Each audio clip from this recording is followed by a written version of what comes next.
Isso, as propostas normalmente estão vinculadas a coisas que nos dão prazer.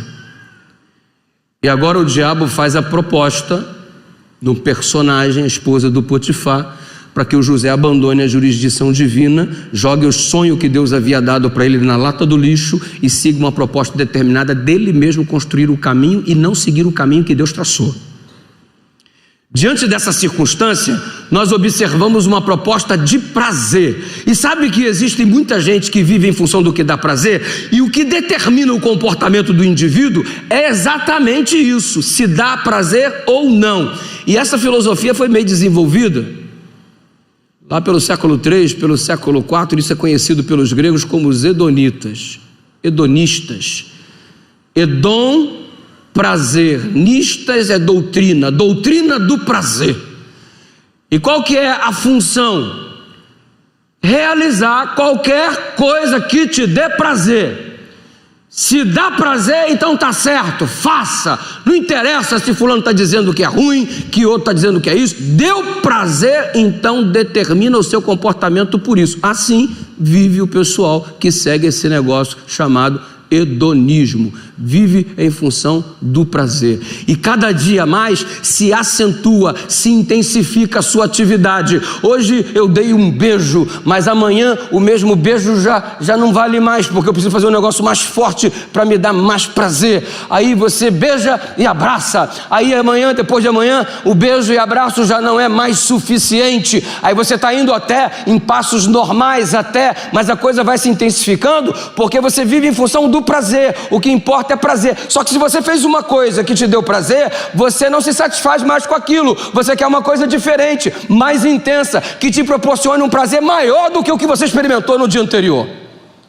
Aí o beijo e o abraço já não satisfaz mais, a mão tem que percorrer pelo corpo. Aí no outro dia você beijou, você abraçou, a mão já percorreu pelo corpo, mas agora é preciso ter uma coisa mais intensa. Então vamos para a atividade sexual, e aí você se envolve sexualmente, tudo em nome do prazer.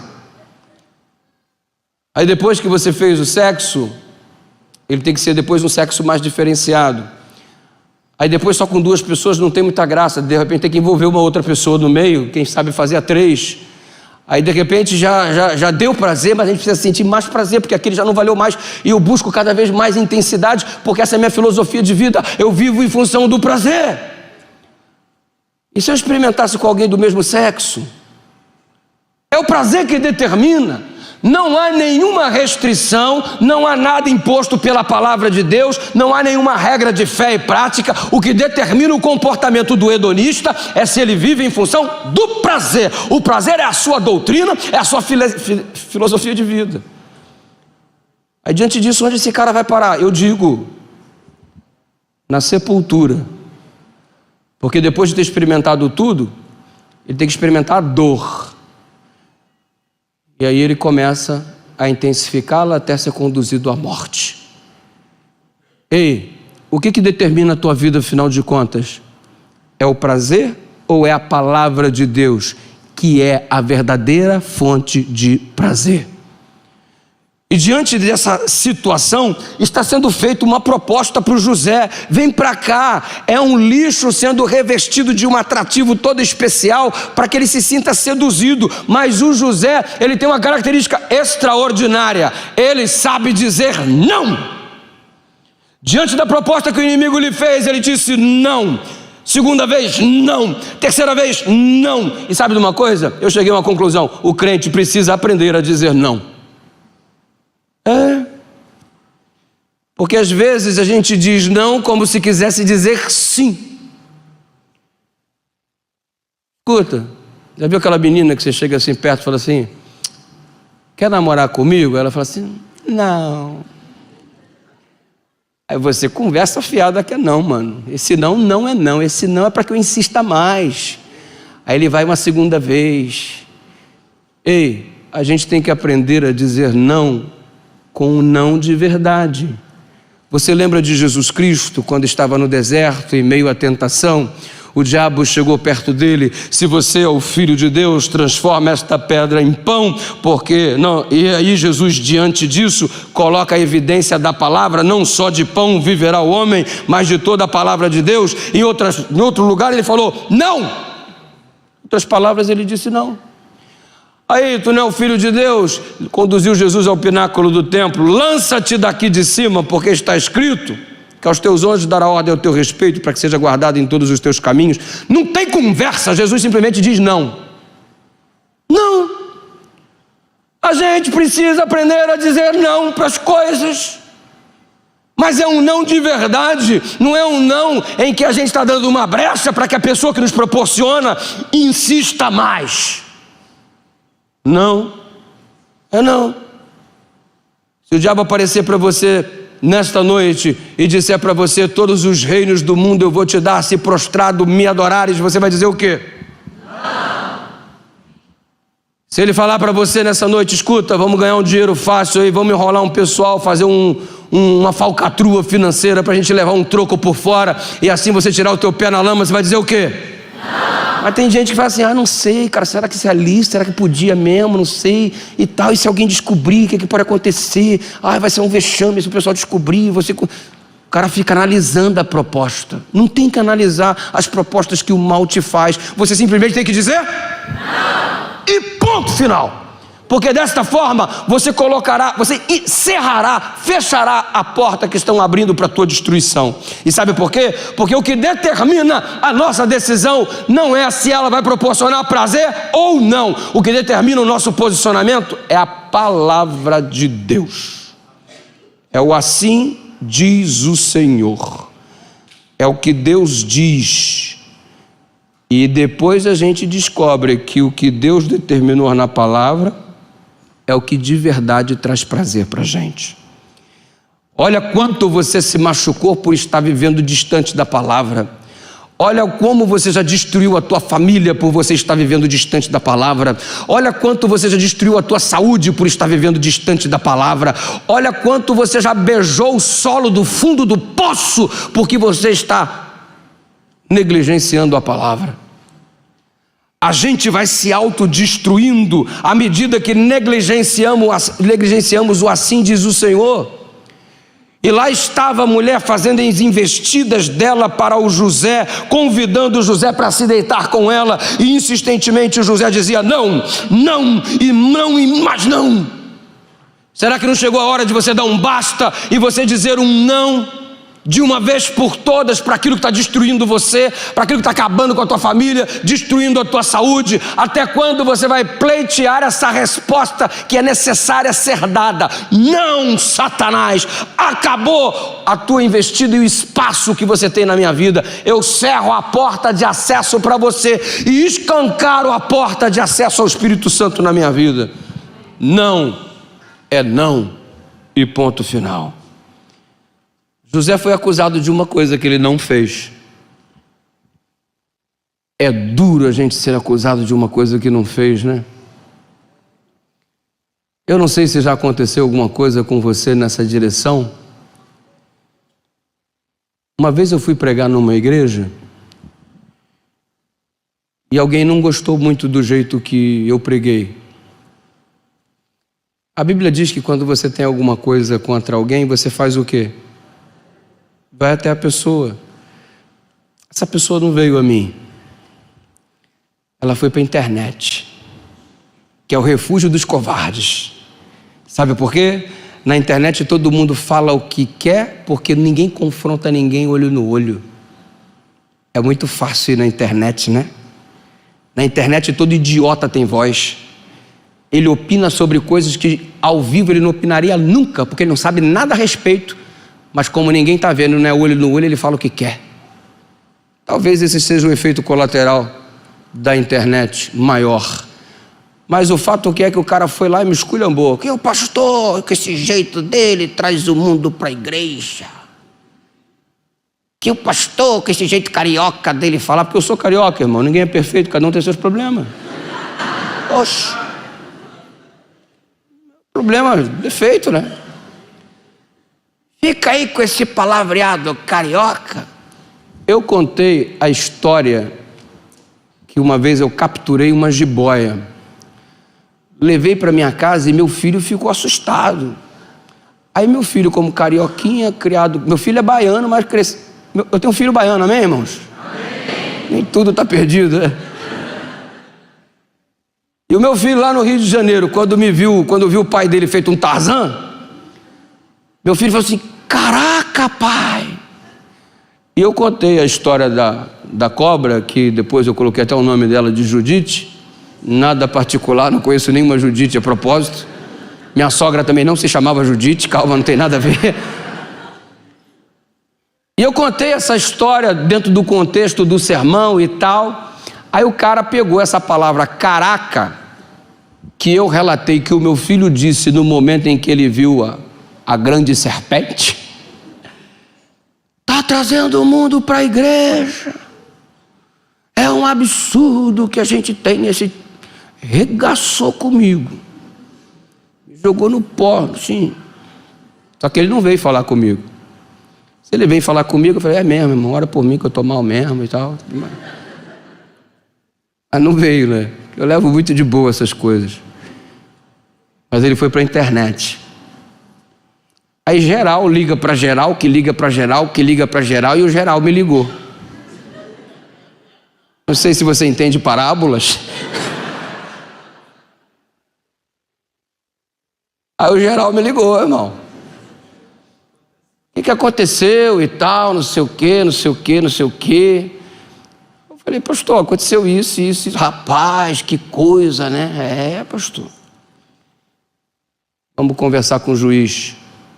Ajoelhei lá no meu quarto e falei: Senhor, vou te falar só uma coisa.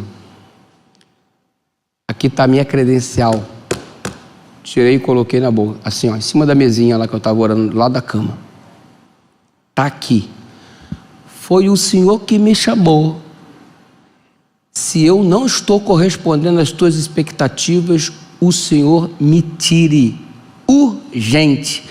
Devolvo para o Senhor a minha credencial se o Senhor me tiver razão. Agora, se ele não tem razão, que pese a tua mão e sorregaça com ele em nome de Jesus.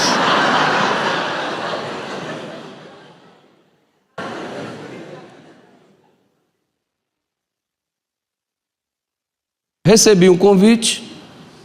O vacilão aqui foi pregar lá nos Estados Unidos, amém, irmão? Amém. Aí peguei um voo, fui lá para Nova York. Fui pregar no acampamento da igreja brasileira. Aí estou pregando, sábado de manhã, quando eu levantei para pregar, a porta abriu. Pá! Entrou uma menina que há 10 anos não pisava na igreja. Fiquei sabendo disso depois, evidentemente. E quando ela entrou, o pessoal ficou feliz da vida, porque há 10 anos essa menina não pisava na reunião da igreja. Adventista afastada. E ela senta, e o pessoal está esboçando um sorriso. Eu não sabia o que era, não sabia o que se tratava. Eu levantei, preguei, e era o meu primeiro sermão na reunião. E foi colocado um negócio assim no meu coração: apela logo para o batismo, mano. E fiz um apelo para o batismo. Ela foi a primeira a levantar. Ela veio. O pessoal ficou comovido, eu não sabia da história dela, não sabia de nada. Ela veio, me abraçou, chorou. Depois, no final, fui conversar com ela. Era o acampamento mesmo, a gente estava ali o tempo inteiro. E ela me contou a história dela, como que ela se afastou de Jesus. E eu falei assim: você quer ser rebatizada? Eu quero, pastor. Então vamos fazer o seguinte, vamos fazer o seu batismo no encerramento, porque daqui do acampamento a gente vai dar sequência na programação da igreja. Termina daqui, a gente vai continuar na igreja, e sábado que vem encerra, como se fosse uma semana de oração, só que essa semana de oração começou no acampamento. Combinado, pastor. Faço questão de fazer sua ficha batismal. Comecei. Seu nome? Pá.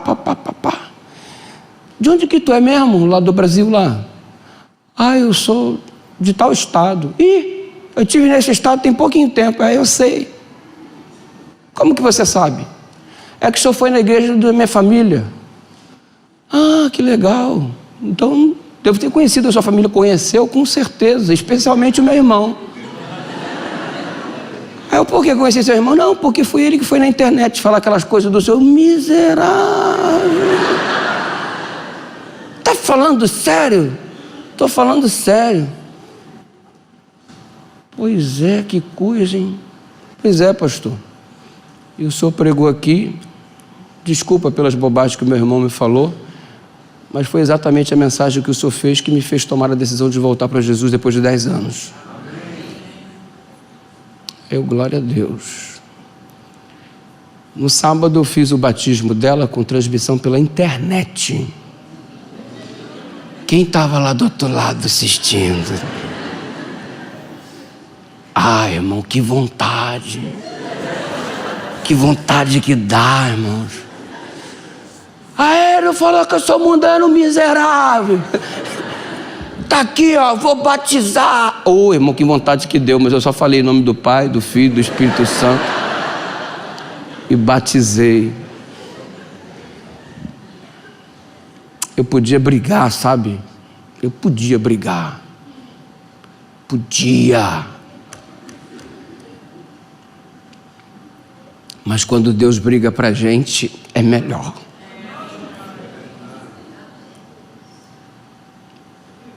Você viu que o José nem se defendeu?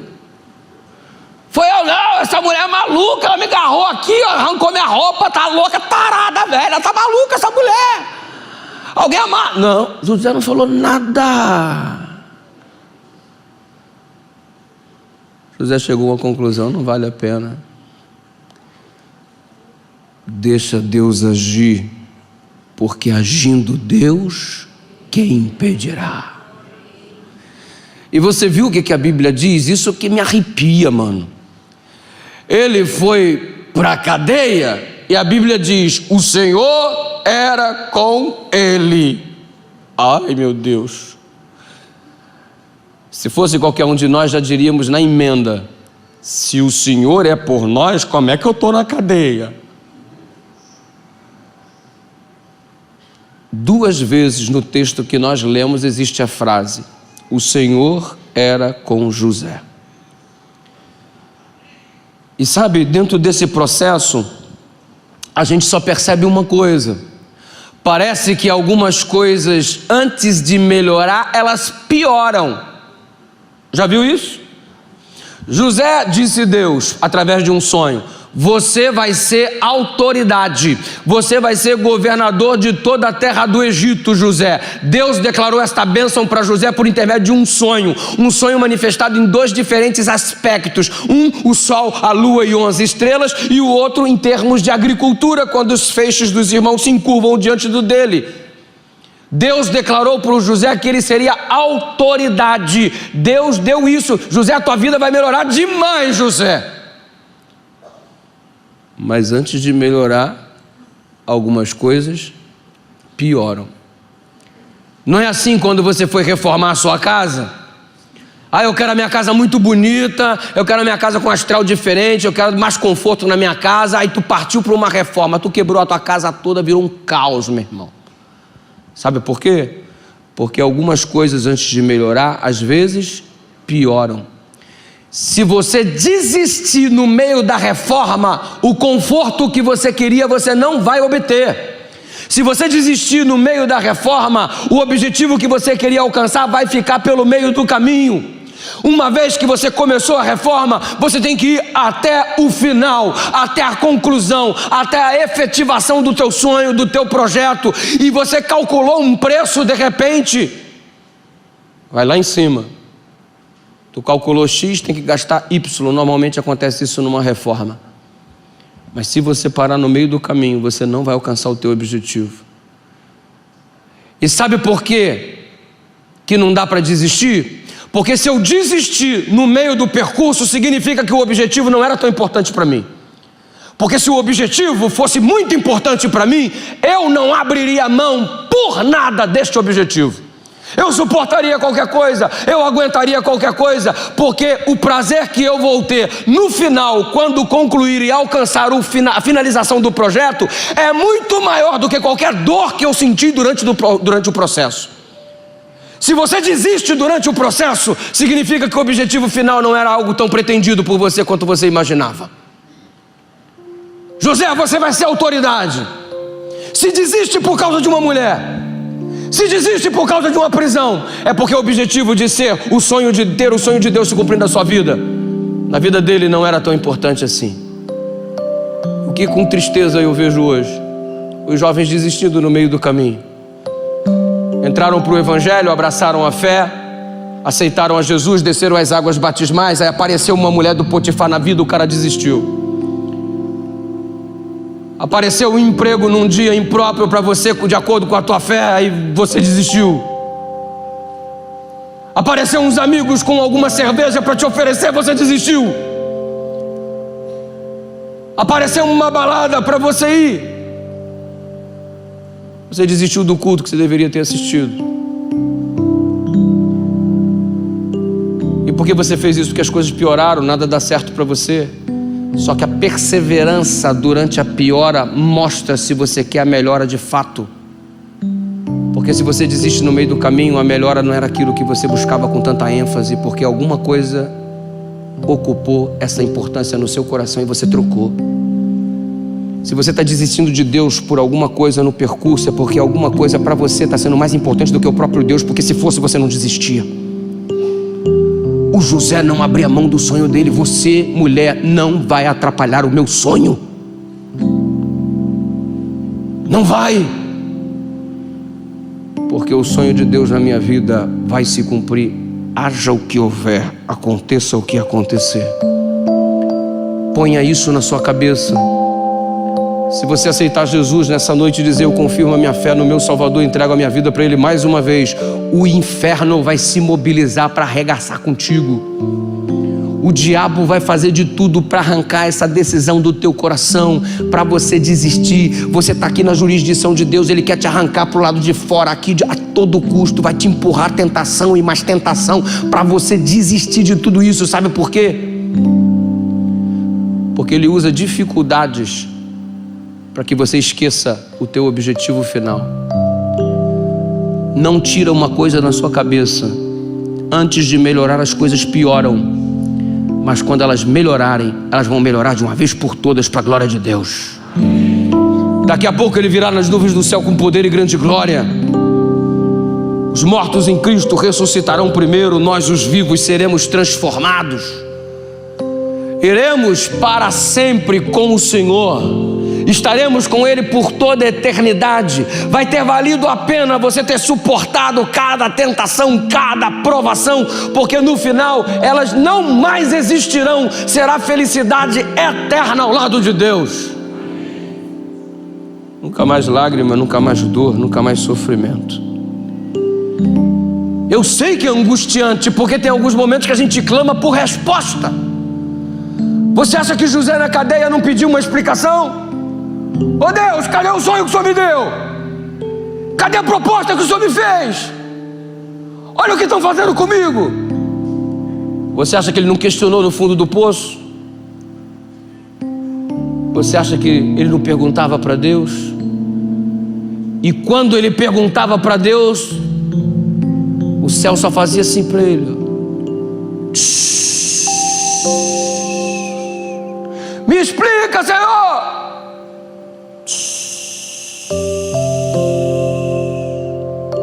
Já teve essa sensação? Você está atravessando o vale da sombra da morte, o mundo está desabando na tua cabeça. Você pergunta para Deus por quê. Do céu você só ouve isso: aguenta. Aguenta. Deus está dizendo para você nessa noite: aguenta. Aguenta. Porque quando melhorar, vai melhorar eternamente. Vira para o teu irmão que está ao teu lado e diz: aguenta em nome de Jesus. Diz para o pessoal da internet: aguenta em nome de Jesus. 1, 2, 3.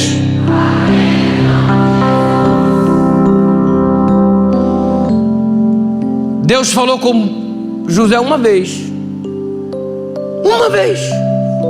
O sol, a lua, 11 estrelas vão se encurvar diante de você. Sabe quanto tempo que demorou para isso acontecer? 37 anos. A única vez que Deus falou com José. A gente quer ouvir todo dia, né? Fala comigo, Senhor. Fala comigo, Senhor. José não ficava nessa não. Porque uma vez que Deus falou para ele era o suficiente. Porque se Deus falou, está falado. Fé é isso. Não é essa inconsistência. Deus te falou uma vez, aí você quer que ele fale de novo a mesma coisa. Aí você quer que ele repita no dia seguinte a mesma coisa que ele já te falou há 3 dias atrás. Aí ele vai e repete para você, você quer que ele fale 500 vezes a mesma coisa. Ei, quando a gente acredita, se ele falou uma vez é o suficiente. Ele falou uma vez para o José que ele seria autoridade, e isso permeou o resto da vida do José. Nunca mais Deus precisou falar. Falou uma vez e para ele foi suficiente. Tem sido suficiente a única vez que Deus tem falado para você? Tem sido suficiente a palavra de Deus para você? O José ficou preso ali durante um tempo, mas o pior não são as prisões com grades. São as prisões sem grades. Eu me lembro da história que aconteceu mais ou menos no século III, de um camarada chamado Reinald III, na Europa. Ele tinha o apelido de Crassus, que significa gordura, ele era gordão. E ele travou uma guerra por conta de uma rebelião que o irmão dele, Edward, fez no reino. E Edward reuniu umas tropas e partiu para cima do irmão e venceu. A rebelião prosperou e ele colocou o irmão dele, o Crassus, o gordinho, na prisão. Uma prisão sem grades. Como? Ele colocou espaços assim entre uma parede e outra que uma pessoa comum passaria, mas o irmão dele não dava para passar porque era grande. O irmão dele só tinha que fazer uma coisa para sair da prisão: emagrecer.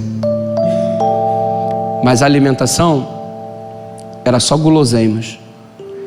Todo dia ele colocava na prisão guloseimas para o irmão comer como única fonte de alimento. Sabe quanto tempo o irmão ficou preso? 10 anos. Numa prisão sem grades. Eu estou falando para você nesse momento, há quanto tempo você está preso numa prisão sem grades?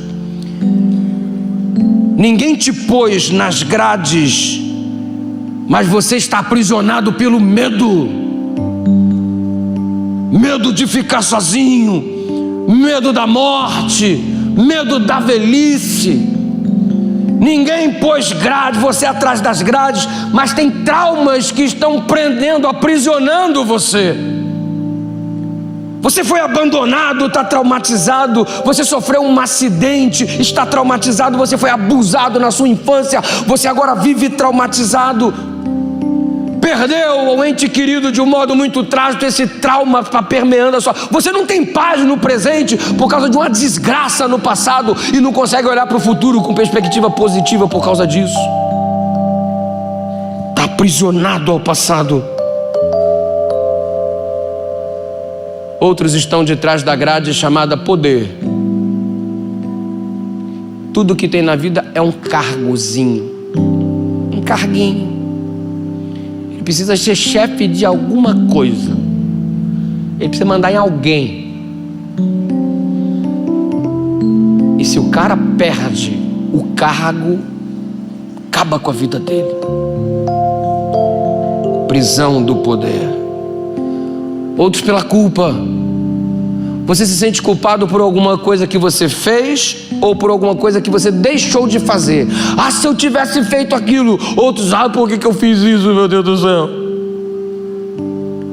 Outros estão aprisionados no mundo da droga. Outros estão aprisionados pelo próprio Satanás por conta de uma possessão demoníaca.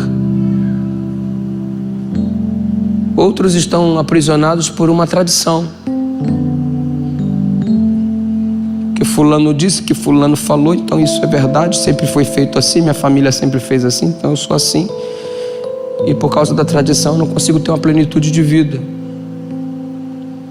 É por isso que é adequado eu dizer para você nesta hora: conhecereis a verdade e a verdade vos libertará. Se o José sucumbisse às investidas da mulher, ele teria experimentado uma prisão pior do que a que ele estava no subsolo no Egito. Ei, querido, viva o sonho de Deus para sua vida, não se perca no meio do caminho, mesmo que as coisas estejam ruins, porque algumas coisas antes de melhorar, às vezes, pioram. E seja qual for durante o percurso, se alguma prisão te capturou, mesmo que seja sem grades, o Senhor Jesus está aqui nessa noite para libertar você. Conhecereis a verdade e a verdade vos libertará. Eu conheci um jovem numa vigília que fiz pregando em Goiás. Ele foi convidado para a mesma vigília onde eu fui pregar. E eu comecei a escutar o testemunho dele e fiquei impressionado. Ele foi condenado a 308 anos de cadeia. O que um cara faz para ser condenado a 308 anos de prisão? Esse cara não foi bonzinho. E sentei para bater um papo, escutei o testemunho dele. Ele era o capetinha quando era jovem. Tacava pedra nos vidros da igreja, quebrava telhado de igreja. Ele não gostava de igreja, deu para perceber, né? Ele ia no poste e desligava a energia da igreja na hora do culto. Os crentes que ficavam na porta, os diáconos: filho do capeta. O apelido dele passou a ser filho do capeta. O pai macumbeiro, às vezes ele estava na rua sem ir em casa para comer e comia o despacho da macumba que tinha na rua. Com 14 anos de idade ele experimentou 2 overdoses pelo consumo de cocaína. Com 15 anos ele já era líder do tráfico de drogas na cidade onde vivia, em São Paulo. Passou a ser um dos homens mais procurados na época na região onde vivia. Saiu no jornal diversas vezes. Foi preso, foi parar no Carandiru. Houve aquele massacre no Carandiru, ele sobreviveu. Foi transferido de penitenciária e condenado a 308 anos de cadeia. A sua mãe se converteu, tornou-se uma adventista do 7º dia. Foi visitá-lo na prisão e levou a palavra para ele: filho, eu quero que você leia. E sem ter muito o que fazer na prisão, ele começou a ler a Bíblia.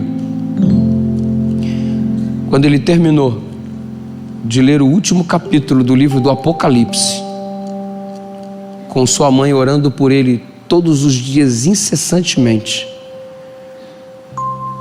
alguma coisa não muito comum aconteceu. O carcereiro bateu na cela dele: senhor Tonico, eu quero convidar o senhor a juntar suas coisas e se retirar. Por quê? Nem advogado ele tinha. Saiu da cadeia e nunca mais voltou. Até hoje ele não sabe como. Voltou na polícia para perguntar sobre a ficha criminal dele, não existe. Como? Eu ouvi o testemunho dele e falei: rapaz, isso dá um filme. Nós gravamos toda a vida dele. Se você for lá no Feliz 7 Play, está lá uma minissérie de 4 capítulos com a vida do rapaz. Como Deus age. Hoje ele mora em Londres. A gente bate papo de vez em quando pelo WhatsApp. Está trabalhando, casamento marcado, reconstruiu a vida dele longe das grades. Conhecereis a verdade. Eu não sei qual é a tua prisão, mas eu te digo que é possível construir sua vida longe das grades pelo sangue de Jesus Cristo. Está você nas drogas? É possível construir tua vida longe dessas grades. Você está preso na promiscuidade? É possível construir tua vida longe desta prisão. Eu não sei se você chegou aqui algemado nessa noite, mas você pode deixar essas algemas no chão pela intervenção de Deus na sua vida. E você pode sair daqui como uma nova criatura em nome de Jesus. Entrega o teu caminho ao Senhor. Confia nele. Todo indivíduo que se encontrava com Jesus e permitia, era libertado. Os doentes eram libertados das suas doenças. Os traumatizados ficavam livres dos seus traumas. Qual é a tua prisão? De onde Ele precisa te libertar nessa noite? Ele está aqui para libertar você. Se você precisa e acredita, por favor, ponha-se em pé em nome de Jesus. Eu quero convidar o Alexandre para cantar. Enquanto ele estiver cantando esta linda canção, por favor, fale com Deus e peça a intervenção e a libertação dele nessa noite para a tua vida em nome de Jesus.